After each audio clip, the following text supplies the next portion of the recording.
¿Qué tal, esclavos socialistas? ¿Cómo están? Bienvenidos nuevamente a mi canal. Hoy les traigo la segunda parte de esta serie de videos donde vamos a analizar el ideario o plan de gobierno de Perú Libre, escrito por Vladimir Cerrón, y al que los militantes, congresistas electos y Dios no quiera, representantes en el Ejecutivo, tienen que suscribirse. Como le dije anteriormente y lo diré en cada uno, en estos videos no voy a referirme ni a Cerrón ni a Castillo directamente con expresiones lesivas, porque no quiero permitir que se victimicen ni que busquen excusas de forma para eludir el análisis de fondo. Depende de todos ustedes que estos videos se hagan virales para que lleguen a más gente y puedan darse cuenta del impacto que tienen estas propuestas en la vida de cada uno y de sus familias. Capítulo 4. Educación. Incremento presupuestal del 3.5 al 10% del PBI para la educación. Tras una declaratoria de emergencia del sector educación, la asignación presupuestal debe incrementarse de manera valiente e histórica, mínimamente al 10% del PBI. Caso contrario, todo logro será efímero, parcial o fallido. El dinero que permitirá incrementar este monto debe salir directamente de la renegociación en el reparto de utilidades o ganancias a favor del Estado peruano y de las reservas. Este párrafo es populismo puro. Actualmente, el presupuesto del Estado para 2021 es 181.000 millones de soles. Nuestro PBI es de 857.000 millones de soles. Si aplicamos el 10% del PBI, serían 85.000 millones de soles de los que estaríamos hablando, los cuales representan el 46% del presupuesto nacional solo dedicado a educación. Hay que considerar que está sustentando su propuesta en un modelo estatizador de la industria extractiva, lo que no hace más que empobrecer al sector y hacerlo dependiente única y exclusivamente del precio internacional de dichos recursos y que hoy no están pasando por su mejor momento. Entonces, ¿de dónde sale la plata para semejante descalabro? Pues de donde sale siempre, del bolsillo de los ciudadanos a través de impuestos, deuda externa o impresión monetaria. Cualquiera de estas tres fórmulas representa menos dinero en tu bolsillo para tu familia o que el valor del dinero que tienes sea menor. En ambos casos, es una tragedia para la clase media y pobre de este país. Universidad Estatal de Educación en cada región. El Estado peruano debe garantizar la construcción y funcionamiento de una universidad estatal de educación en cada uno de los departamentos del país. La universidad peruana debe fusionar su formación con la cultura, el deporte y el trabajo manual. Solo así contribuirá a formación integral de la sociedad.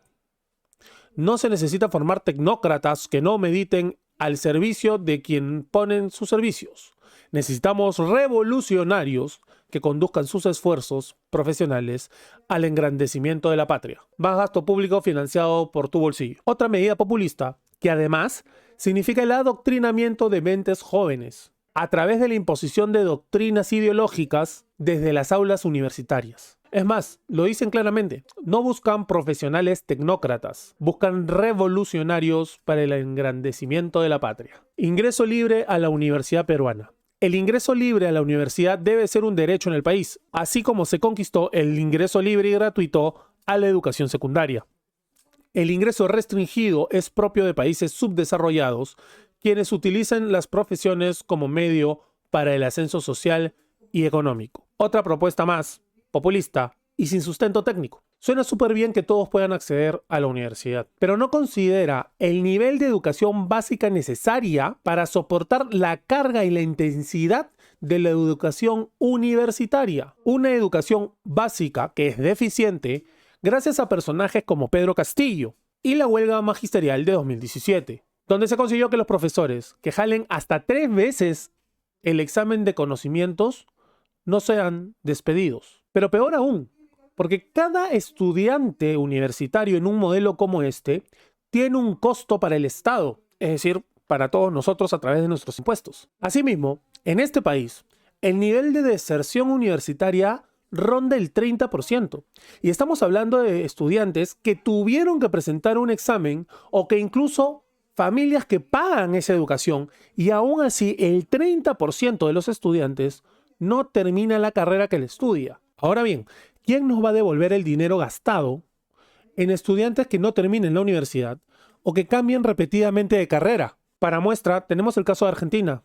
Allá, la educación superior es como pretenden que sea Cerrón, Castillo y Perú Libre. Pero en promedio, cada estudiante universitario le cuesta más al Estado que la pensión más cara de la universidad más cara de Argentina. Eso sin considerar que el 80% de los presupuestos públicos se va en pago de planillas, gastos administrativos, implementación y demás factores. Y solo el 20% llega efectivamente al beneficiario final. Si lo quieren ver bien, les dejo en la descripción el link del video de Tipito Enojado, donde explica este fenómeno y además el modelo de voucher de Milton Friedman, que puede resolver este punto de forma eficiente. Educación evaluada multilateralmente.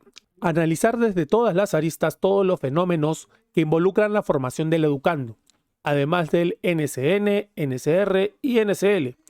Deben incluir a los medios de comunicación como radio, TV y prensa escrita, para lo cual apremia una ley de medios y no confundir libertad de prensa con impunidad, detectando y eliminando todo elemento que distorsione la política educativa y la mente de nuestras generaciones, como la famosa radio y TV basura que se transmiten en el país. Esto refuerza las declaraciones de miembros del partido y del mismo Castillo, indicando la expropiación de medios de comunicación y eliminar programas basura. El problema aquí es, ¿qué es un programa basura?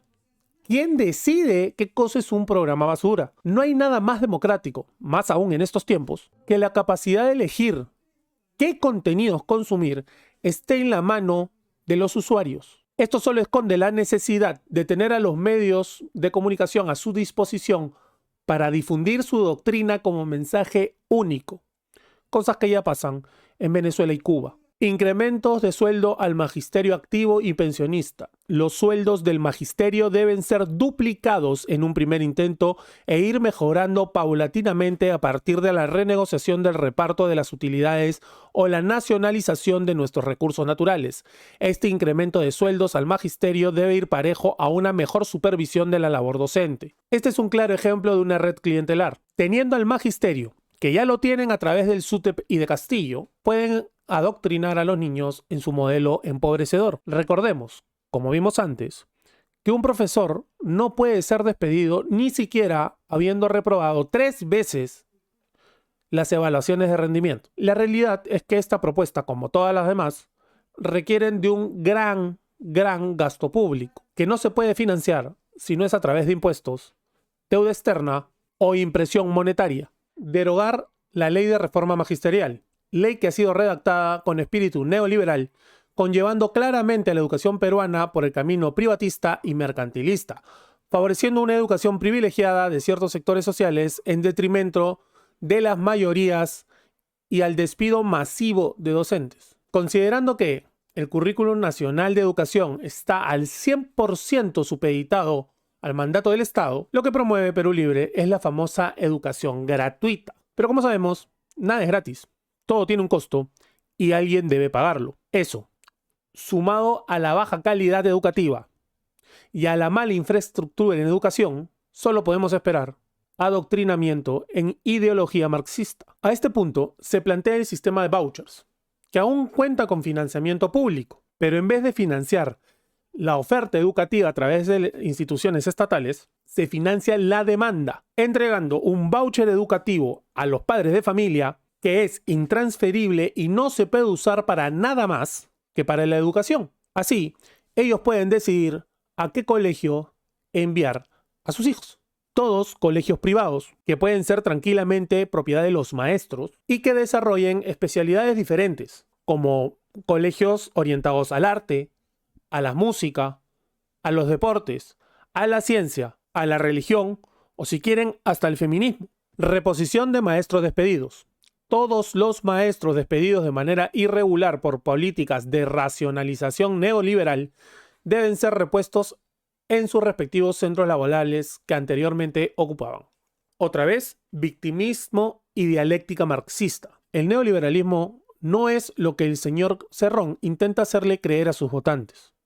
Para tener la definición más clara, les dejo la tarjeta y el link en la descripción de este video, justamente del video anterior, para que puedan verla. Lo preocupante en realidad es que esta propuesta pretende reintegrar a todos los profesores que fueron despedidos por A o B motivos, producto de recortes o de mala calidad en su trabajo. Esta propuesta solo nos puede llevar a definirla como un intento más de crear una red clientelar, agradecida con el gobierno y que le dé el amén a todas sus imposiciones. Esto con el fin de adoctrinar a los niños en ideología marxista empobrecedora. Capítulo 5. Salud.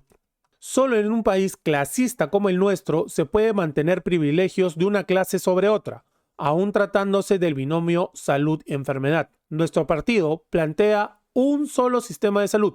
Otra experiencia exitosa actual es la instauración del acceso gratuito, universal y de calidad a los servicios de salud pública proclamado el 2019 por el presidente de la República Plurinacional de Bolivia. Se insiste con el discurso emotivo de la salud pública y gratuita. Como sabemos, nada es gratis y alguien siempre paga, y eso seremos nosotros, considerando que ya tenemos un sistema mixto de salud que es universal y que a su vez es deficiente e insuficiente y que, a través del Ministerio de Salud y demás instituciones, regula, demarca y controla casi al 100% lo que está o no está permitido dentro de nuestro sistema de salud. Les dejo un link en la descripción que habla de la realidad de los hospitales públicos en Bolivia.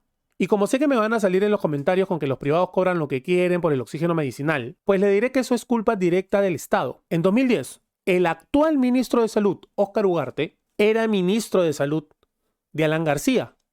Y en ese entonces firmó un decreto exigiendo que el oxígeno medicinal tenga una pureza del 99%. Esto ocasionó que los productores nacionales tuvieran que salir del mercado, ya que no podían cumplir con este estándar, que no se pide en ninguna parte del mundo, siendo que en el extranjero los niveles mínimos son entre 93 y 95 o 97% como máximo. Esto solo generó que puedan ser 3 proveedores extranjeros los que se beneficiaran de esta medida.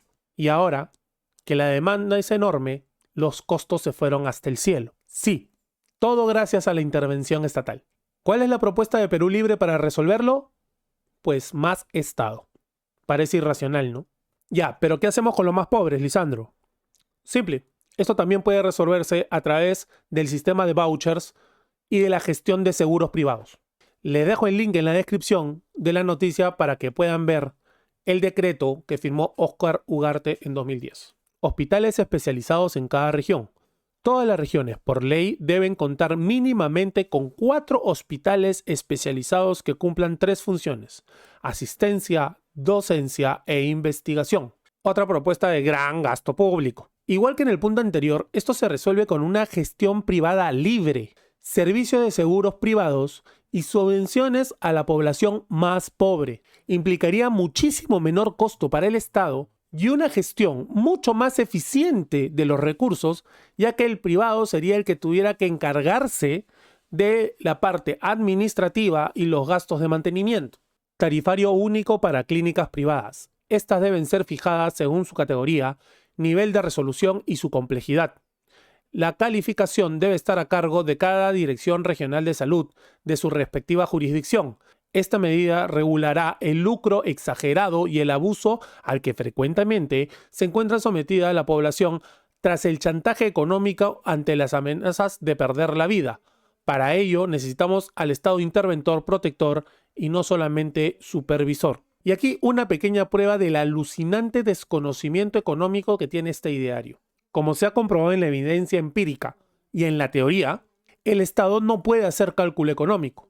¿Pero qué quiere decir esto? Pues es bastante simple. Para que el Estado pueda fijar un precio que vaya acorde del mercado y que no genere pérdidas en quien brinde el servicio, necesita información. Esta información la genera el mismo mercado a través de la relación e interacción de miles, cientos de miles o hasta millones de individuos que comercian diariamente y de variables volátiles que nadie puede controlar. El problema es que al intervenir el Estado, destruye la información que necesita para dar su mandato coactivo y fijar los costos. En conclusión, donde falta el mercado, no pueden formarse precios, y sin precios, no puede hacerse cálculo económico. Link en la descripción para que vean el teorema de la imposibilidad del socialismo y la explicación del cálculo económico inexistente por parte del Estado.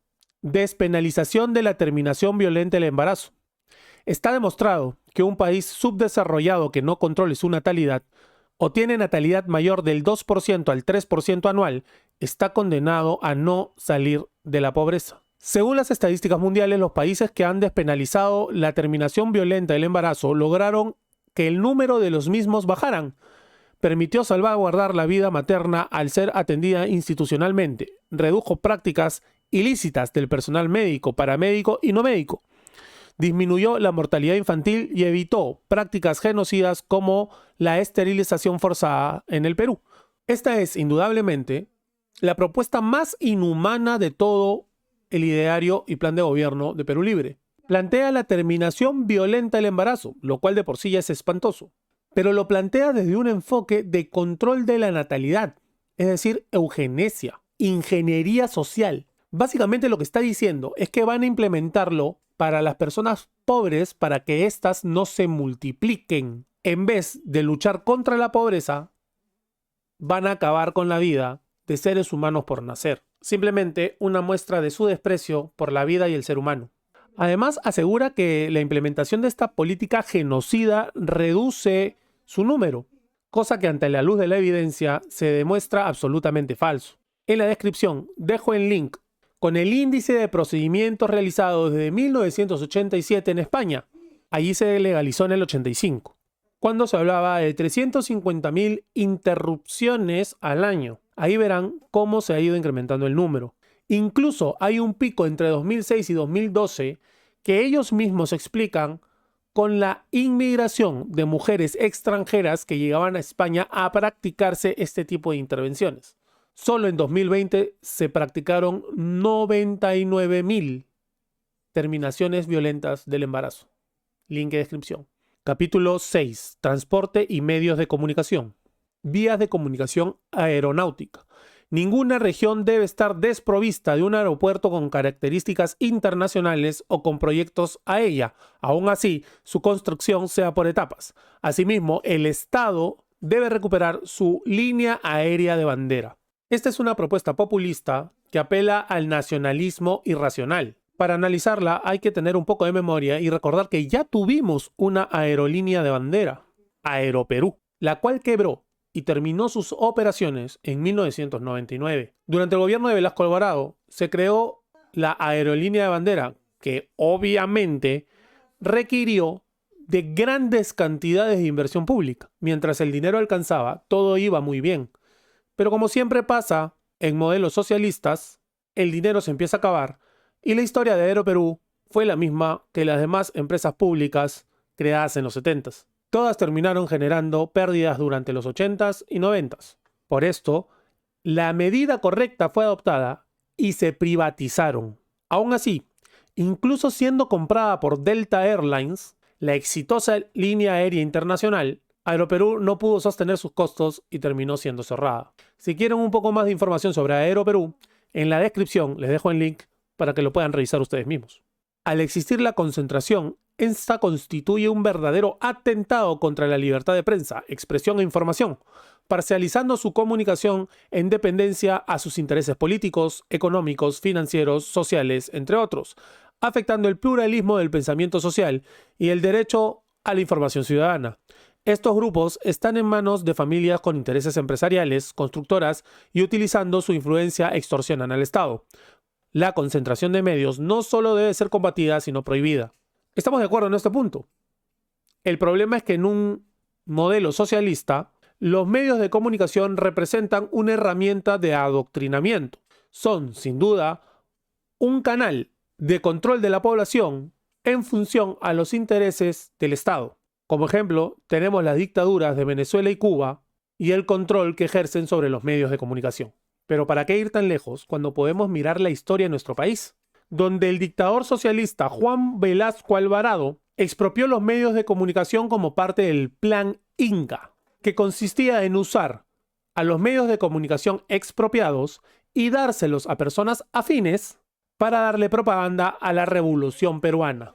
Este hecho es uno de los momentos más oscuros de la historia de la prensa en el Perú. junto a la tristemente célebre portada de La República, el túnel sí existe. En pleno proceso de liberación de los rehenes secuestrados en la residencia del embajador japonés en Lima por el grupo terrorista MRTA. Eliminación de programas basura. Los ministerios de Educación y Cultura deben evaluar los contenidos de la televisión y las radios antes de la difusión, evitando de esta forma que se atente contra la moral y las buenas costumbres de la sociedad peruana. Ley que regula los medios de comunicación. En un Estado democrático, todo está sujeto a ley y no debe confundirse libre mercado ni libertad de prensa con impunidad. Esta es una preocupante medida disfrazada de preocupación por la moral nacional. Hemos escuchado muchísimo de los programas basura y de cómo influyen en la población alejándola del pensamiento crítico. Pero ¿cómo va a medirse cuál programa es basura y cuál no? ¿Quién se va a encargar desde los ministerios de Cultura y Educación de hacer esto? ¿Bajo qué moral tendrán que ser aprobados estos contenidos? ¿La moral socialista? ¿Qué pasa si un medio desarrolla una línea liberal contra el gobierno socialista? ¿Sería censurado? Hay que recordar que los delitos contra el honor y el buen nombre ya están recogidos por nuestro marco legal. Y cualquier persona que sienta que su honor o su buen nombre han sido mancillados puede presentar una demanda. Esta propuesta no es más que una excusa para limitar los contenidos disidentes y crear adoctrinamiento de masas. El socialismo no aboga por la libertad de prensa, sino por la prensa comprometida con la educación y la cohesión de su pueblo. Al menos son sinceros. No les importa la libertad de expresión, ni ninguna libertad en realidad. Pero aquí te lo dicen de frente, no a la libertad de prensa. La prensa tiene que estar comprometida con lo que ellos determinen correcto, con la ideología marxista. Esto es el Ministerio de la Verdad, del que escribió George Orwell en su libro 1984. Legados de Lenin y Fidel. Gran razón tenía Lenin cuando manifestó que la verdadera libertad de prensa en una sociedad solo es posible cuando ésta se libere del yugo del capital. Asimismo, Fidel manifestó: el problema no es que mientan, el problema es cómo nosotros decimos las verdades. Mención directa a dos de los mayores genocidas de la historia, Fidel Castro y Vladimir Lenin.